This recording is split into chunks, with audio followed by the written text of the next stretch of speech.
Okay guys, I'm gonna jump on here and do a quick sublimation video on the Epson ET15000.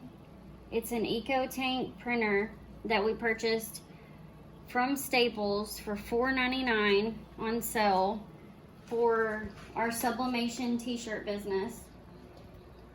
And I just wanted to kind of show you guys what you need to get started with the ink and try to answer the questions that y'all have on whether it needs to be converted or how that process works. So here's the machine. It's turned on. I've connected it to my Wi-Fi, done all my settings, things like that. This is the front. Here is the paper cassette. Paper's loaded. And then here is the cool feature about this is it has the print in the back, which is the 13x9, which is really helpful with the sublimation. 13x19, sorry. Here is the tanks where your ink is gonna go. Here's your scanner, which I'm not gonna have to really use that, but it's nice to have anyways. Let me see. Now let me show you where the inks go. Here's that lifted up. Make sure when you lift this up that you do lock it in place or it will come down on your fingers. Okay, so here is what you do first. You lift this up and it's going to allow you to open up where you're going to put your ink in. And here is your black, your cyan, magenta, and yellow. So I've already got this filled with sublimation ink. I filled this with sublimation ink before I even turned the printer on. So before you even turn the printer on, make sure you fill it with sublimation ink if that's what you're going for. And then turn it on. It'll go through the charging process. I'll do videos later on showing you how to do that. But so these are the original bottles that come with the Epson printer. So what I did was I took off each one, dumped it out, dumped all of it out, and then I put in my sublimation ink. I don't have a black one right now, but here's the bottles that I bought off of Etsy. I have used different kinds, but here's just a kind of an example to show you what the sublimation bottles look like. So here's what your Epson comes with. Here's the sublimation bottle. So let me screw this back on. I'll show you one with. Here's our magenta. Here's the sublimation ink, magenta. So take this lid off. You're gonna take this lid off. You're going to open. Dump that out first. Yeah, you're gonna dump this out first. I rinsed it out really good. Let it dry. Super. You need it dry, no water. So I took a blow dryer and basically blow dried inside to get it hurry up and get it.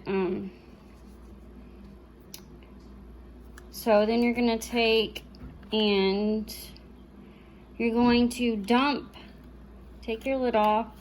You're going to dump your sublimation ink into this. You're gonna put as much as you need. I filled it up all the way. So then you take this and you put this back on. This is a cool little feature. So this top fits perfectly onto, so you got your sublimation ink in here in your Epson bottle. It fits directly down into here. You attach it right there and you let it go. You do not press down. You don't force it in there. You just basically put it in there gently and it will fill all the way up by itself. Now, something that's good to know is if you're gonna, I started with black, you're gonna fill black and then you're gonna do your cyan, your magenta, and your yellow. You don't wanna skip around or nothing like that. Just makes it real confusing. So this bottle, that's my cyan. So say I filled that, it's done. Magenta. Magenta. So that one's done. So do that for the black, cyan, magenta, and yellow. Then you're good to go. This is after probably 4 or 5 prints is kind of what I have left. But the black sublimation that I bought originally was not a lot compared to my other colors. So that's why it looks so much lower. And that's a much bigger reservoir. Yeah, it is a much bigger reservoir, because if you notice on the Epsom bottles, your black is a lot bigger. So that's kind of a definition of that. So you put this back on. Make sure, so it's gonna do a quick little movement. You're gonna press that back down into place, and then you're going to lift this up, back down. All right. I'm gonna hit close because I wasn't fully going through the process, but here's your main menu on your printer. Connected my Wi-Fi, all that good stuff. So I'm not gonna worry about the scan, fax, anything like that. So maintenance, before I even started, I did a print head nozzle check. I did a print head cleaning. I also did a power cleaning. I did a print head alignment. It's gonna print out several papers. Kind of a straightforward process. I filled the ink level setting, and then paper guide cleaning, which I didn't need that. So it will, when you first initially fill this up, and then you plug your printer in and you turn it on, it will go through an ink charging process. If for some reason it does not prompt you to do that, you will have to go manually in there and do that. On mine, it prompted me, so I didn't have to worry about going in there manually, but just in case, before you print anything, make sure your ink gets charged, because it will not print correctly. Okay, so this is unboxed out of the box, ready to go. It does come with this software. I have a MacBook Pro, so I just went to Epson and downloaded the driver from there. But if you have a computer that takes that, I would definitely recommend installing from the disk. And then this is your information on super simple, straightforward stuff on how to fill it. But again, we're not using, the regular ink, we're using sublimation ink. So then it goes through the process of that. And this is where it also explains the part of the charging. To continue ink charging, it explains that to make sure you're done with that fully. So to load the paper into, this is called the cassette, which is located down here. This is called the paper tray. Very important to make sure when you do your prints that you select either paper tray or paper cassette, because it will not print out correctly if you do not. So that's basically all there is to that on there. Then it comes with your warranty. Make sure you go and register your device. It'll show you how to do all that after your setup. Now we are using, let's see, the sublimation paper from Coastal Supplies in 13 by 19, right? Mm-hmm. Yeah, 13 by 19. We got our sublimation paper, and that's what we printed.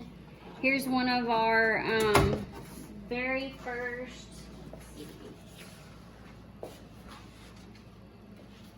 first prints that we did. We've already made, it's kind of discolored right now because we've actually already made a t-shirt out of it. Pretty nice print right there.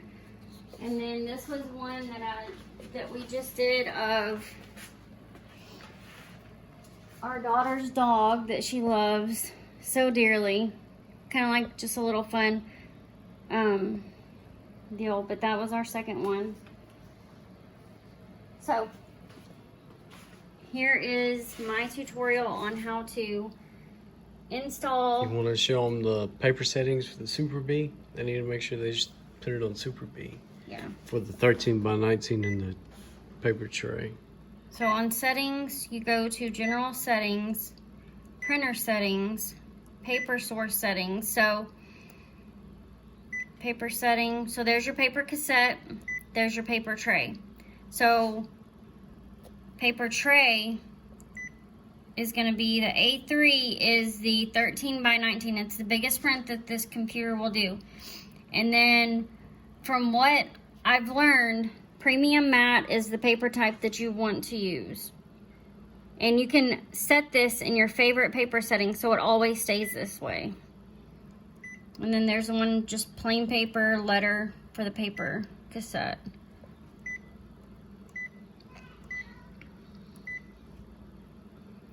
And that's pretty much it, because we're basically using this printer for sublimation, so a lot of these features like fax, some of those other things, we won't ever use that. So this is just strictly for sublimation printing and to get you started with how to print it. All right, thanks guys.